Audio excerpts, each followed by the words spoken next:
Inshallah kama kuna sahihi uwezo utakaokuwa uko nao. Ikiwa na wawili na ni wawili mtu wawili. Lakini nimepaona kwamba wakati mwingine unaweza ukatia nia katika sehemu moja ya ile kibaba, lakini kwa ajili ya watu wote, lakini hilo linaweza zikatoka kwa kiasi ambacho kitakachoweza kutoka inshallah.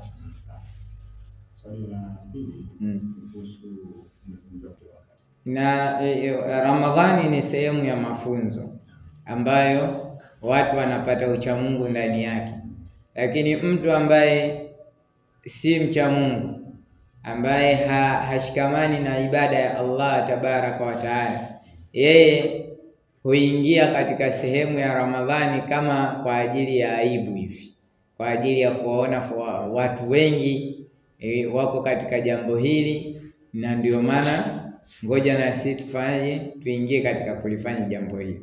Sasa huenda akisimama imanan wa ihtisaban, Allah akafanyaje, akamuokoa katika masala ya kwenye ule ujana wake na hali hiyo. Lakini ikiwa yani anafanya kwa ajili ya watu wamuone, ndio hawa wenye kuingia katika kurudi, yani ile itakapomalizika tu Idi Mosi, yeye tayari ameshakaa, yani nafsi yake tayari alikuwa yuko katika kuogopa watu.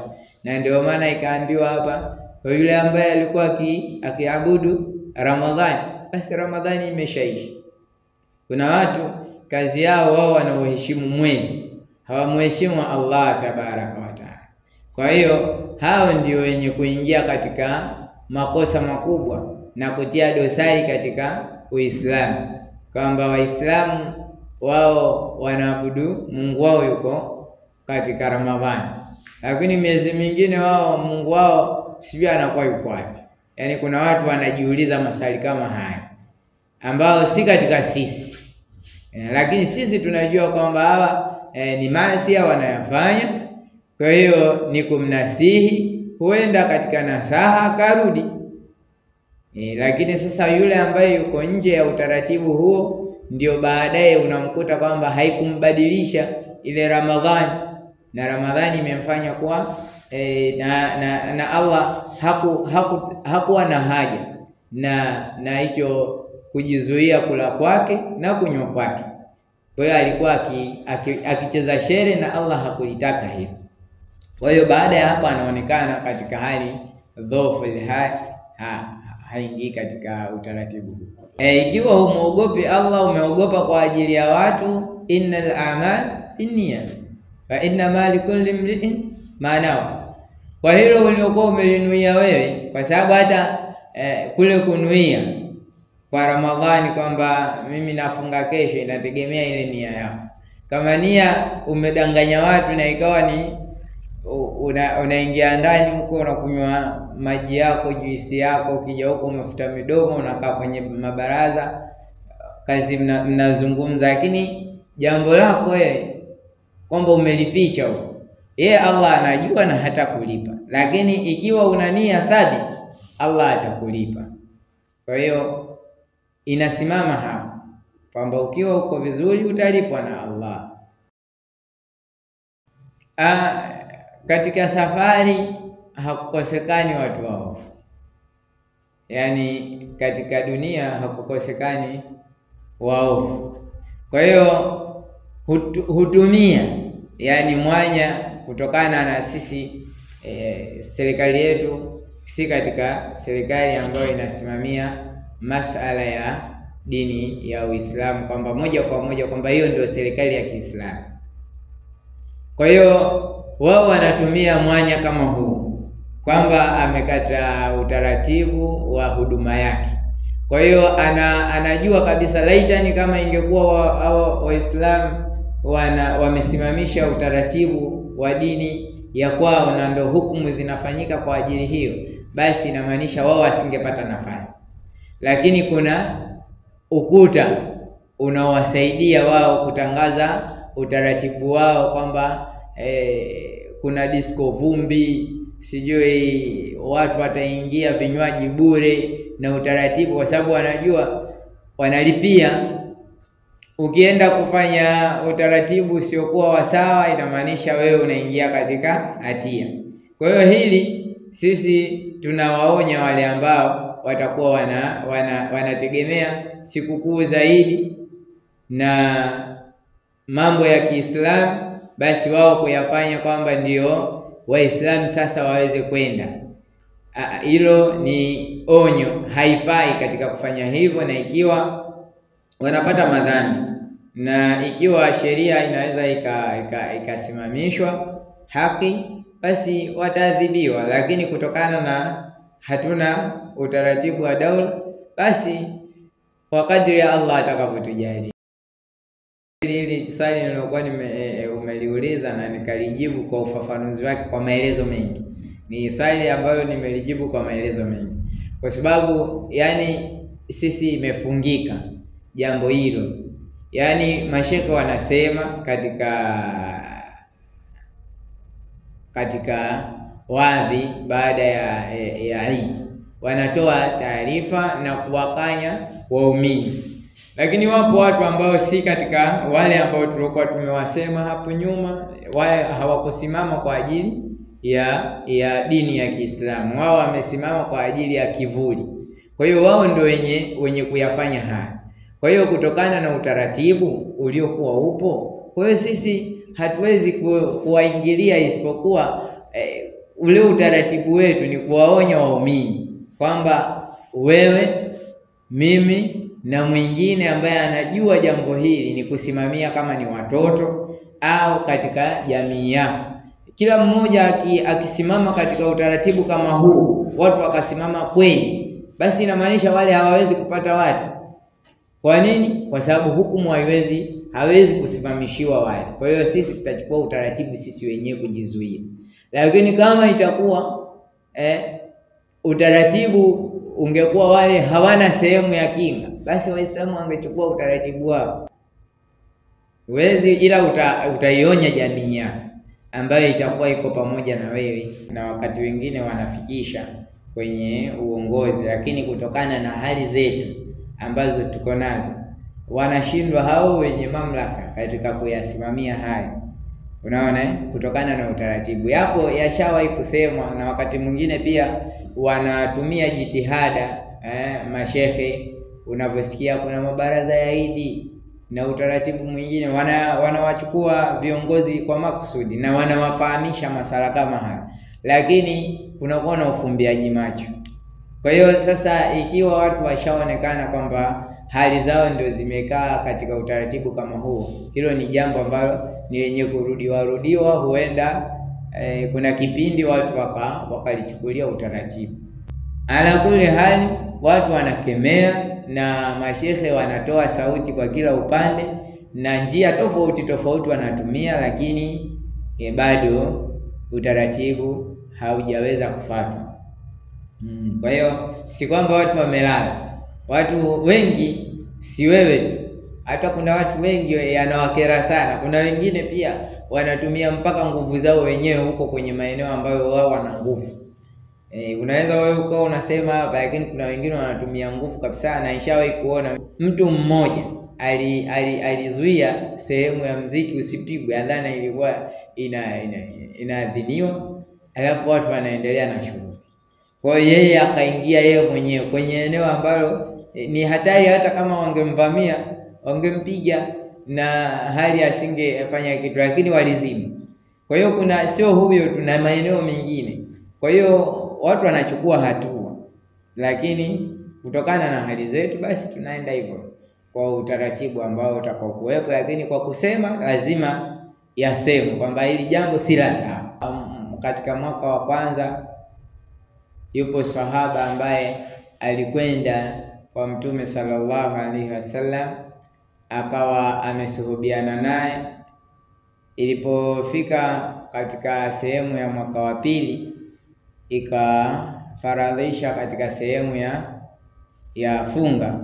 Kwa hiyo ile alikwepana naye yule bana, baada ya kupata elimu kiasi akaondoka na kujua kuna funga, akaenda zake huko. Tangu alivyojua kuna funga, basi hakuwa tena ni mwenye kuacha kufunga mpaka kiwiliwili chake kikadhoofu, lakini pia anajiona bado anayo nguvu ya kufunga.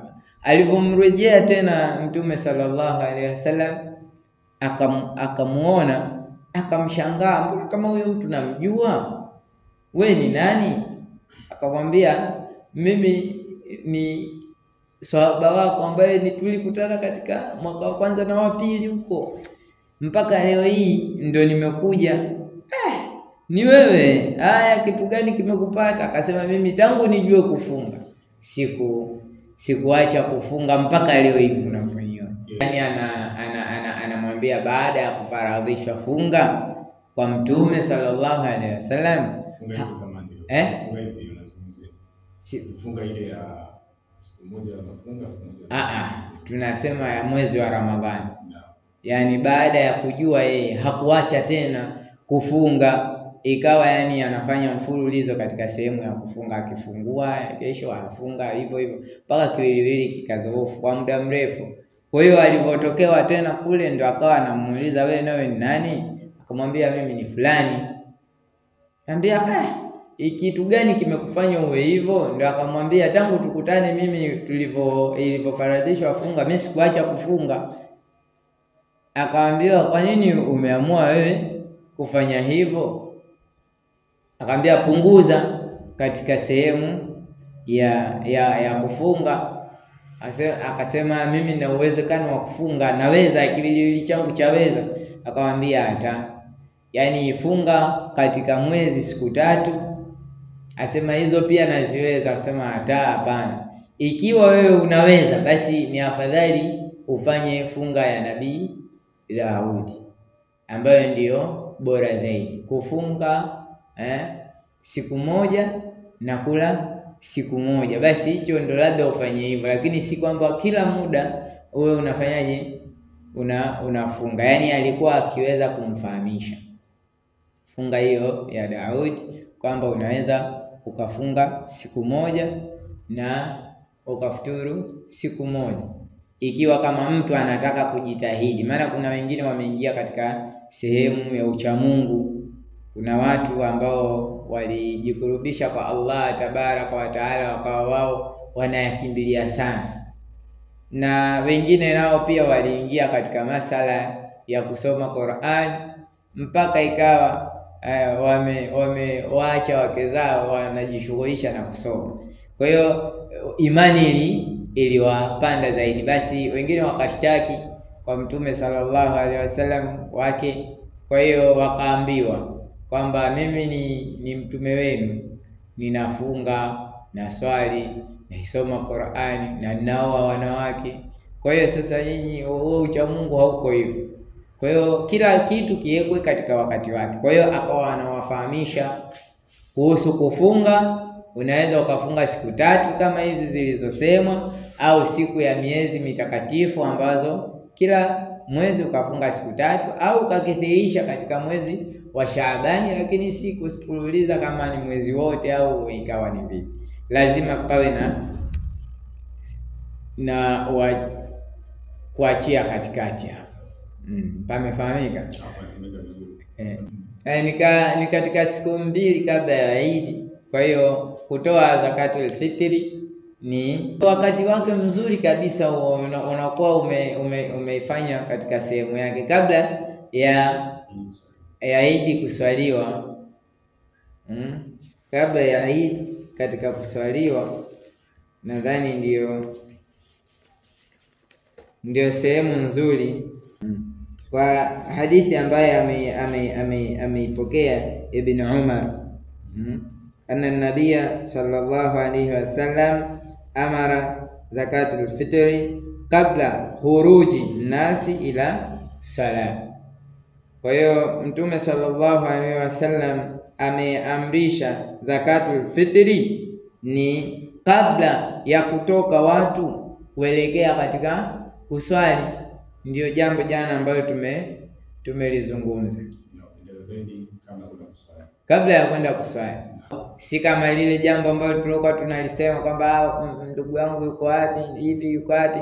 kwa sababu huenda tukasema pale kuna wale ambao wanaweza wakakutupia mchele wako, kwa sababu mtu akikwambia hivi sadaka hii bwana mimi siitaki, inawezekana waishi na jirani yako lakini hamuishi katika usawa. Wewe ukaona nifanyie utaratibu uliokuwa wema kabisa ili nimpe huyu, huenda nafsi yake ikarudi, kumbe ile chuki bado anayo kwenye nafsi yake. Sasa wewe ukampa akakwambia yale maneno ya kijeuri, kwa sababu anakumbuka ule ugomvi wenu. Kwa hiyo sisi tunao mchele kibao, umetuona maskini leo ndio. Kwa hiyo atakwambia maneno kibao, kwa hiyo atatupa. Kwa hiyo si lazima na wewe ukamwambia hiyo kipapatio hicho, kwa hiyo ncha kwako hiyo umetupa, umekula, utapata dhambi wewe. Hapana, kinachotakiwa uichukue upeleke sehemu maalum.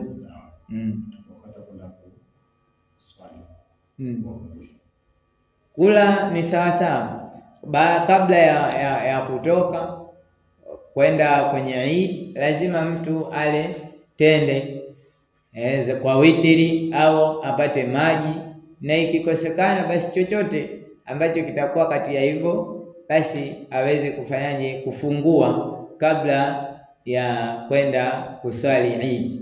Insha Allah, mpaka kufikia hapa sisi tumefikia tamati.